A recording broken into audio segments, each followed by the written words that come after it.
Hello दोस्तों, नमस्कार। मैं हूँ Rashmi, M Ed gold medalist, NET qualify. एक बार फिर से मेरे चैनल एजुकेशन विद रश्मि में आप सबका स्वागत है।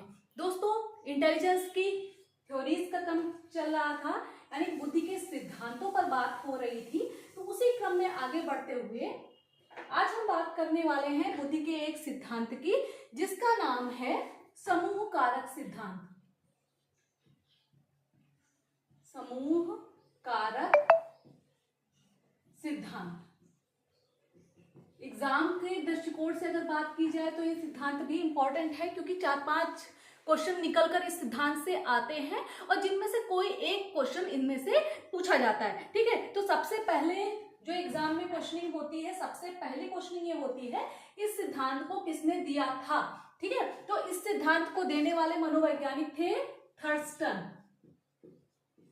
फिर दूसरा प्रश्न आता है कि ये सिद्धांत कब दिया गया था, तो 1938 में। ठीक है, सन की पिछले भी क्लास में बता चुकी हूँ, पिछले वीडियो में बता चुकी हूँ। सन का मतलब ये होता है कि कभी कभी एग्जाम में क्वेश्चनिंग इस तरीके की आ जाती है कि एक तरफ सिद्धांत दिए के नाम दिए हुए हैं और एक तरफ सन दिए हुए हैं, यानी कौन से मनोवैज्ञानिक का सिद्धांत किस क्रम में पहले आया, किस क्रम में बाद में आया, इस तरीके की क्वेश्चनिंग होती है। तो इस सन पर भी आपको थोड़ा सा ध्यान देने की जरूरत होती है। तो समूह कारक सिद्धांत थर्स्टन ने दिया था, 1938 में दिया था। अब तीसरी जो सबसे अच्छी क्वेश्चनिंग होती है इनके सिद्धांत से कि इन्होंने अपने सिद्धांत का जो विश्लेषण है वो किस आधार पर किया था। ठीक है, सिद्धांत का विश्लेषण किस आधार पर किया था, तो कारक विश्लेषण। ठीक है, इसको भी कहीं नोट कर लीजिए आप। कारक विश्लेषण बहुत ज्यादा पूछा जाता है।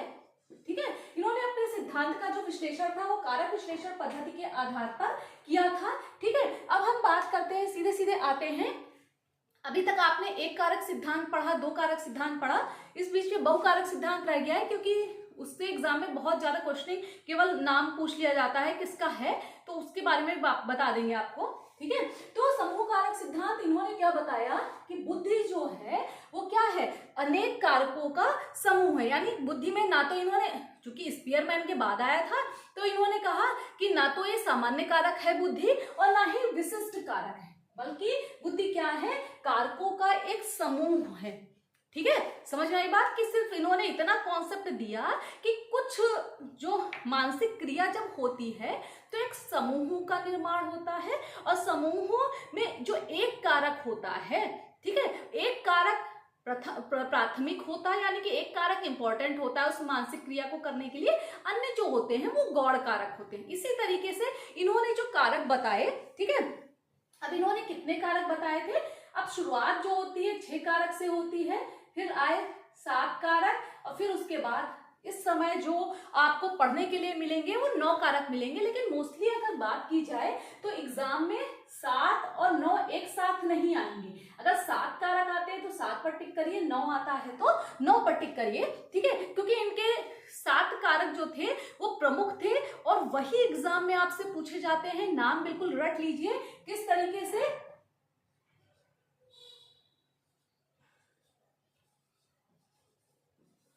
ठीक है, नवस्वरम। ठीक है, नवस्वरम।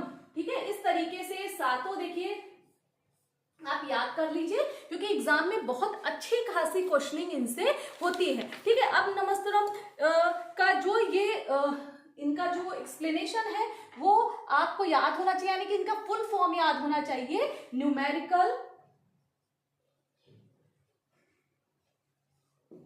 वर्बल, स्पेशियल, वर्ड फ्लुएंसी,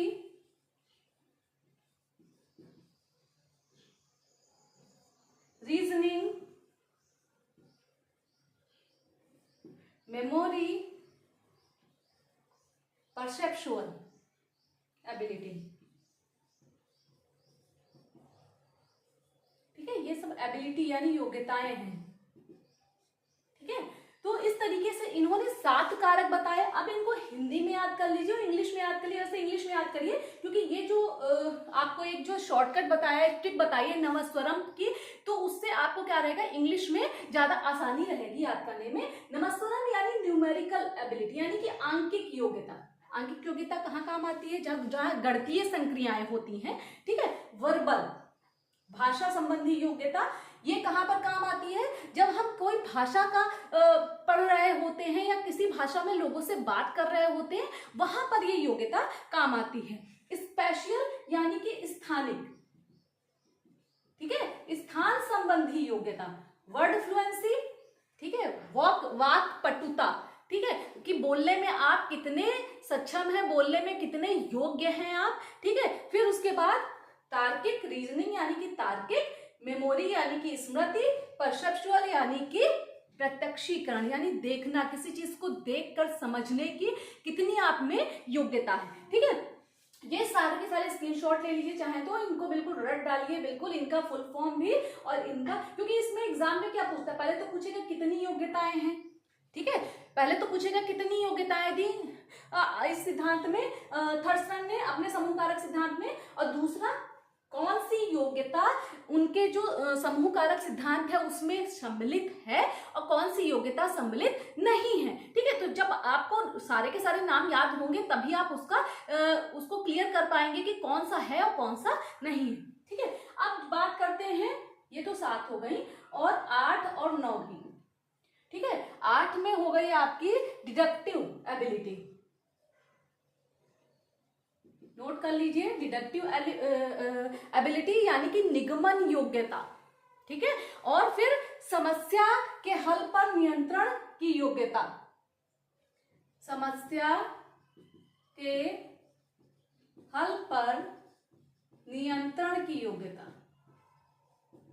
यानी कि कोई समस्या आई उसका हल किस प्रकार से करेंगे और चीजों पर को नियंत्रित किस प्रकार से करेंगे, समस्याओं को किस प्रकार दूर करेंगे, इस तरीके की एक एबिलिटी, ठीक है। सोल्यूशन ऑफ द प्रॉब्लम यानी ability to restrict the solution of the problem, ठीक, इस तरीके से 9 समस्याएं हैं और ये एग्जाम में पूछा जाता है। अब आपके सामने कितने प्रश्न आ गए? थर्स्टन 1938 में इन्होंने अपना सिद्धांत बुद्धि संबंधी दिया था, कारक विश्लेषण पद्धति के आधार पर 3, 4, 5, ठीक है। इतना 5 क्वेश्चन आपके सामने आ गए। अब एक और प्रश्न पूछा जाता है इन्हीं के सिद्धांत से संबंधित,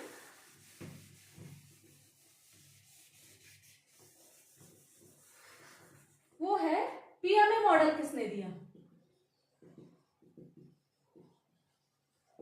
ठीक है। पीएमए मॉडल किसने दिया? तो पीएमए जो मॉडल था वो थर्स्टन ने ही दिया था, और एग्जाम में सबसे पहले पूछा जाता है किसने दिया था, तो थर्स्टन ने दिया था। और इसका फुल फॉर्म क्या होता है पीएमए का, या इसको हिंदी में क्या कहते हैं, तो इसका फुल फॉर्म है primary mental ability, primary mental ability, ठीक है। पीएमए इसका शॉर्ट फॉर्म है। और अगर हिंदी की बात करें तो हिंदी में प्राथमिक मेंटल मतलब मानसिक, एबिलिटी यानी कि योग्यता, प्राथमिक मानसिक योग्यता। हिंदी में भी कई बार पूछ लेते हैं प्राथमिक मानसिक योग्यता का कॉन्सेप्ट किसने दिया, या पीएमए मॉडल किसने दिया, प्राइमरी मेंटल एबिलिटी टेस्ट किसने दिया, ठीक है। इसमें आगे जोड़ देते हैं टेस्ट, ठीक है। इससे संबंधित जो इन्होंने एक टेस्ट का निर्माण किया था या परीक्षण का निर्माण किया था थर्स्टन ने, तो उसे पीएमए मॉडल या पीएमए टेस्ट कहते हैं, ठीक है। तो इस तरीके से 5, 6, 7, 8, ठीक, करीब करीब 8 क्वेश्चन आपके इससे निकल कर आ रहे हैं, जो कहीं पर आप अपने नोट्स में सब लाइन से नोट कर लीजिए। उम्मीद है कि आपके लिए बहुत बेनिफिशियल होने वाले हैं। और आज के लिए बस इतना ही। उम्मीद है कि आज की क्लास आपको समझ में आई होगी, अच्छी लगी होगी। आज के लिए बस इतना ही। धन्यवाद।